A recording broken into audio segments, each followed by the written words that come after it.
Our scripture today is from the book of Genesis. Jacob left Beersheba and set out for Haran. When he reached a certain place, he passed the night there. He took a rock and used it for a headrest and lay down to sleep there. During the night, he had a dream. There was a ladder standing on the ground with its top reaching to heaven, and messengers of God were going up and coming down the ladder. The Holy One was there, standing over him, saying, I am the Holy One, the God of Sarah and Abraham, and the God of Rebekah and Isaac. Your descendants will be like the specks of dust on the ground. You will spread to the east and to the west, to the north and to the south, and all the tribes of the earth will bless themselves by you and your descendants. Know that I am with you. I will keep you safe wherever you go and bring you back to this land. I will not desert you before I have done all I have promised you. Then Jacob woke and said, Truly God is in this place, and I never knew it. He was filled with trembling and said, How awe-inspiring this place is! This is nothing less than the house of God. This is the gate of heaven. Jacob rose early the next morning. He took the stone he had used as a headrest and set it up as a monument and anointed it with oil. Jacob named the place Bethel, house of God, though before that the town was called Luz. Jacob then made his vow, If you go with me and keep me safe on this journey which I am making, and give me bread to eat and clothes to wear, and if I return home safely to my parents' house, you will be my God. This stone that I have set up as a memorial pillar will be a place of worship, and I promise to give back to you 1/10 of everything you give me. Ancient words from our tradition for our present day understanding.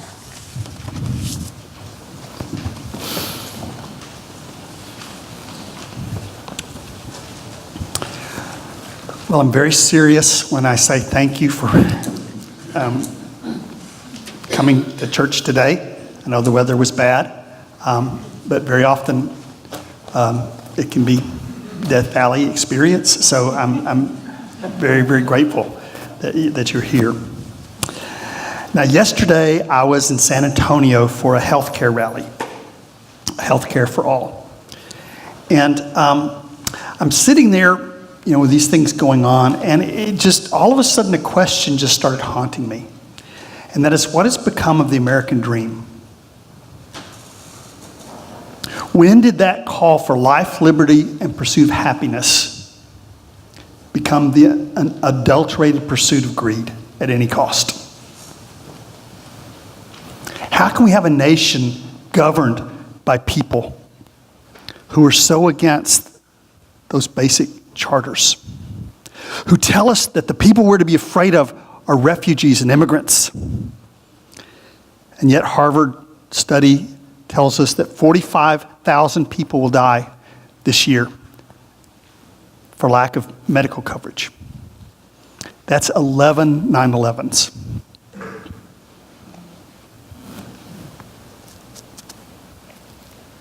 What is so evil and un-American about universal health care? Life, liberty, pursuit of happiness. If you have a right to life, you have a right to medicine. How did life, liberty, and pursuit of happiness become socialism? You're called a socialist if you have any other value that's greater than money, greed.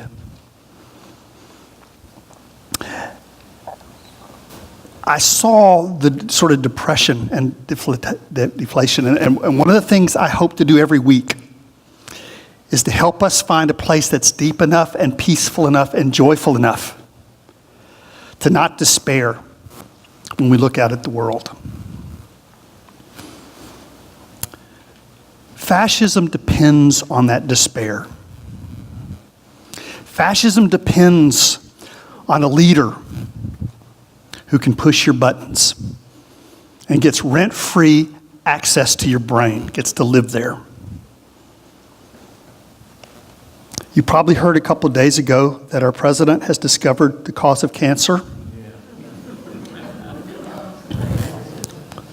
The noise of windmills.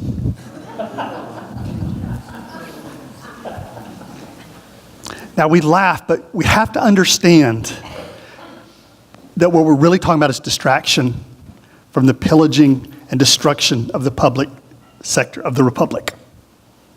And that it's not just Donald Trump. For the last 10, 15 years, I've tried to bring up the topic of capitalism, and I understand that people don't want to hear it. They think that it's an extremist view. But the future of this country depends on us understanding that Donald Trump is not some meteor that's come from outside this economy. Donald Trump is capitalism without any masks whatsoever. And it's based on lies and scapegoating and distraction while the people are devastated. The worst things that Donald Trump has said about anybody has been his fellow Republicans. He's attacked the press, scientists, anybody who's compassionate, the judges, any democratic institution he's attacked it. But did you hear what he said about Barbara Bush? He was saying Barbara Bush didn't like him because she's a human being, perhaps. But she passed away, and Roger Stone said, well, she's dead and he's alive, so who won that one? This is not an exception. Come to the Texas legislature sometime and see the hate and ignorance. Being a spiritual person means finding a reserve of peace and hope that doesn't rely on what's happening politically. We can get engaged in politics, and I certainly hope that I do, because that's the public sphere. Politics is how we treat other people. But I refuse to hate. I refuse to dehumanize even the people that are dehumanizing other people, because I want my heart to live in peace. One of the things that's very helpful are the wisdom literatures of the world. We're going to listen to a story today of somebody who will sound like your beloved president, Jacob. The word means usurper, a trickster. You have to realize you're talking about mythology here, though. These are not historical events. It's a rabbi exaggerating a story where you can recognize your place in the larger story. Because every generation has its own Donald Trumps. Every country. This is not new. We're not in uncharted territory here. So in the story, there are two twins that are going to be born, and Jacob is supposed to be the second twin, but he grabs the heel. It's legend, right? Think Pecos Bill, don't think religion. Grabs the heel, sticks the hand out, tricks the brother to get the porridge, trades that for the birthright, tricks the father, puts an animal fur on the arm, and the other brother is very hairy. And nobody would be that stupid. If they did, they'd be an elected official now. But you're not supposed to believe it really happened, right? It's talking about that dynamic, and it's not an alien dynamic. We have that element within every one of us. I try to say from time to time, find your inner Donald Trump. Right? Because you're a mammal, right? It's a survival thing. This is a kid who never grew up. This is a severely injured human psyche. But we all have that capacity within us. And it's loving that wounded person within ourselves that allows us then to not be triggered by the violence that we see around us. So in the story, Jacob is running from his brother, and it's a good idea because his brother has every reason to kill him. So he's on this kind of night journey. Think what that feels like emotionally. It's night. He's not getting as far as he wants to. So all of a sudden he's in a strange place. It's night. They don't have lanterns, at least not good ones.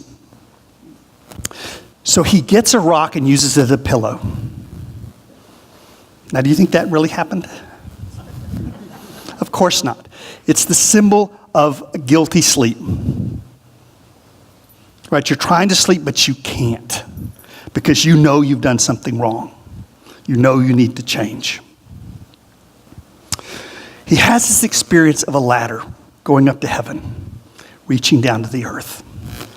Can you imagine a least effective form of transportation? Think about it. It's a ladder. And if you're coming down, then whoever's going to go up has to wait for one person at a time to go back and forth.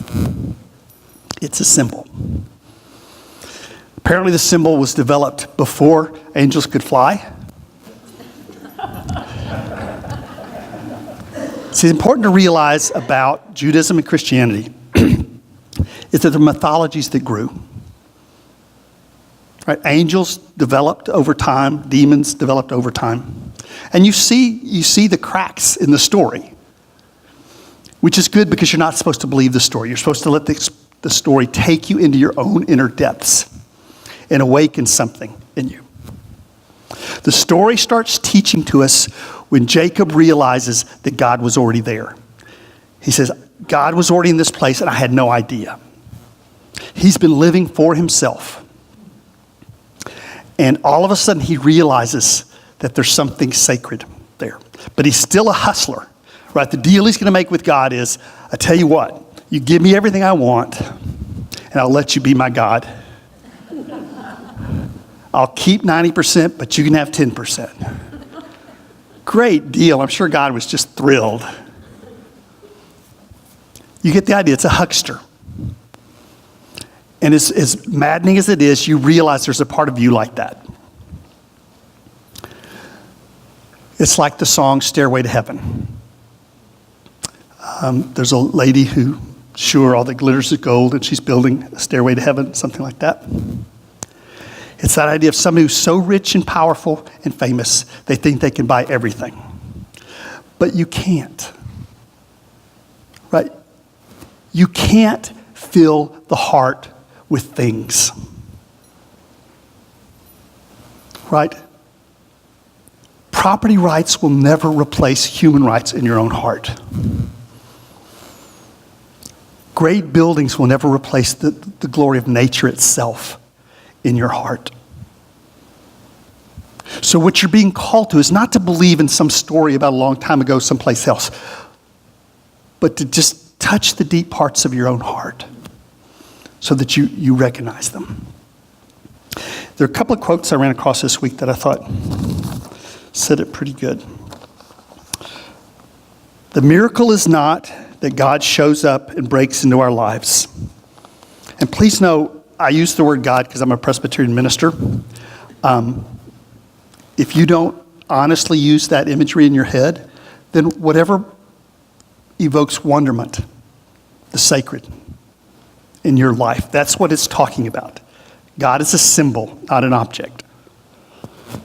The miracle is not that God shows up and breaks into our lives. That is always happening. The miracle is that we recognize it within ourselves.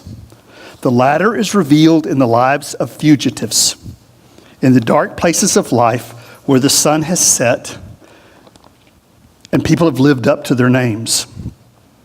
In the hard, stony places, in the in-between places, in places we never would have expected. Surely God is in this place, and I did not know it. If there's any human being on the face of this earth that pushes your buttons, ask yourself this one question. Would you trade places with them? Would you leave your decency, your humanity behind so you could fly around in a helicopter? Of course not. And you need to explore why not. Because that is what makes you human. Worship is a kind of appointment we make with one another. Not because this place is sacred, but because the whole world is sacred. And we forget that. It's so hard to remember that through the course of the week. Here's how one author put it. This is Anne Lamott. She experienced it in a library. You probably, some of you nature, some different places, but she experienced the sacred place. The ladder represents this transcendence, this sense of something beyond the ordinary. She goes, my parents and librarians along the way taught me about the space between words, about the margins where so many juicy moments in life and spirit and friendship could be found. In a library, you could make miracles and truth, and you might find something that would make you laugh so hard that you get shushed in the friendliest way. There was a sanctuary in a library. There's a sanctuary now from the war, from the storms of our family, and our own anxious minds. We stop once a week to remember that there's a sacred space within us. And we cannot let the brutality of our time rob us of the gift of each day.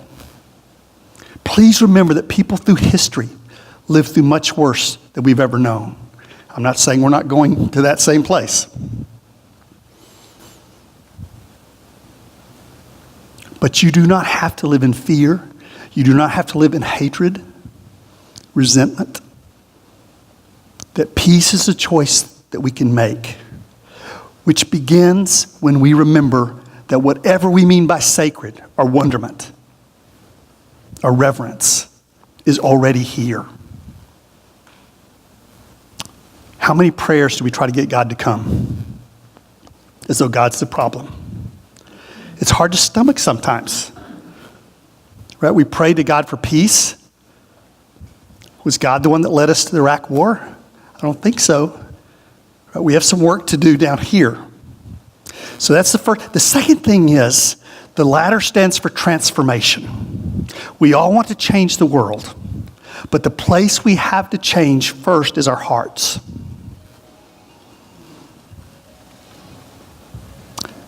And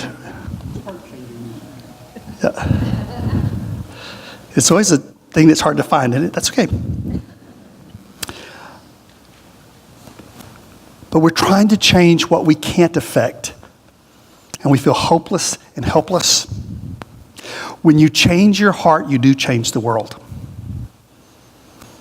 When you respond to what you can change, however small it may seem at the moment, you're doing what you can do to change the world. It's a transformation that needs to take place of the human heart and the human condition. And it needs to be all of us, but each of us has to take responsibility for ourselves first. That's what begins the contagion. Einstein said that what made him different was he realized that you can't solve a problem at the same level the problem occurs. That the answer is at a deeper synthetic level. We can't solve the problem of hatred by returning hatred. We have to find a depth within ourselves that transcends the storm. And it is there if we become still and let ourselves be transformed. Thomas Jefferson said that democracy can only survive if there's a revolution every 20 years. I think we're way overdue. But it's not a revolution that starts in somebody else. Because people on both sides of the house believe in the same bad economic system, serve the same bad empire. The first thing we have to do is leave the empire inside and the service of this economic monster. The word ecclesia in Greek that we get ecclesiastical from, the word church, comes from called out. The early church were people who were very often rejected by everyone else, but they realized they needed to leave the systems of domination from which they had received their earlier identity.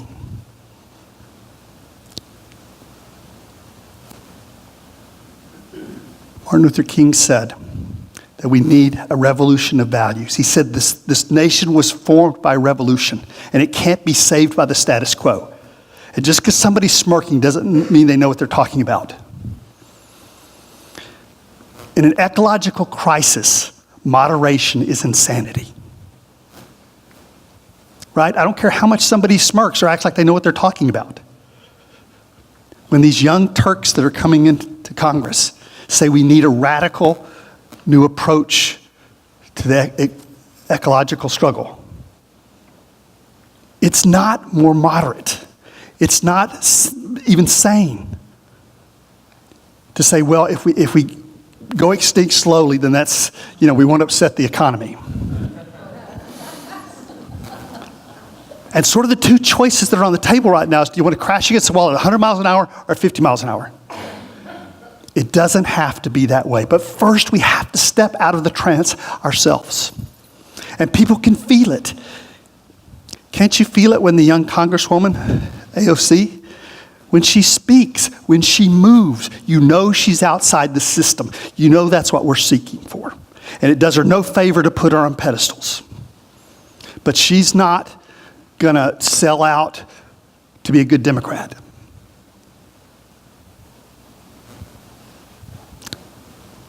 We're human beings first. We're citizens of the earth even before that. The story of climbing a ladder leads us to the third point, which is it's a call to the wholeness.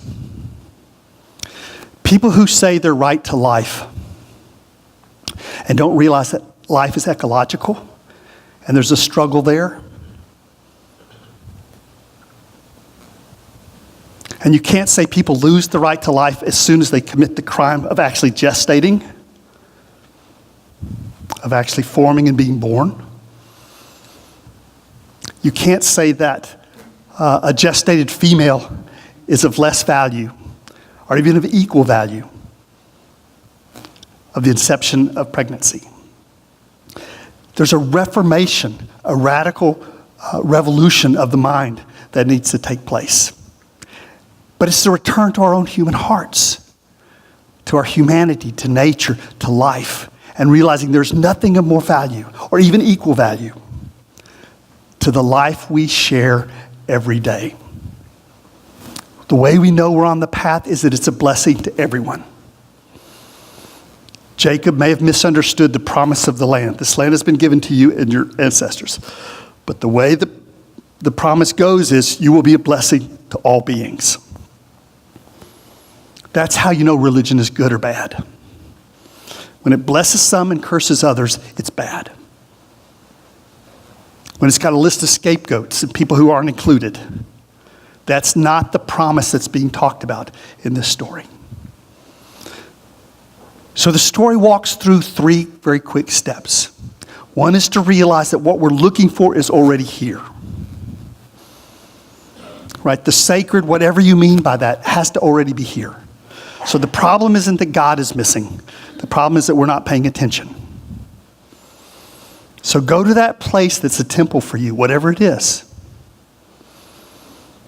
Remember the sacred in your own heart. And then be willing to be transformed yourself, to live out of that sacred center. And finally, to so live that it becomes a blessing to everyone around you. I want to close with a quote from Barbara Brown Taylor. She's a theologian, but she's an upstart. So that's good. We need that. We are the dreamers of the promise, set apart to bless all the families of the earth. It comes when all our conniving has blown up in our faces and our luck has run out. This is where the dream touches down, reminding us that we sleep at the gate of heaven, where it has pleased God to be with us, where the bright rungs of God's ladder touch down on our ordinary pieces of the earth. I invite you now to your own reflection on these words.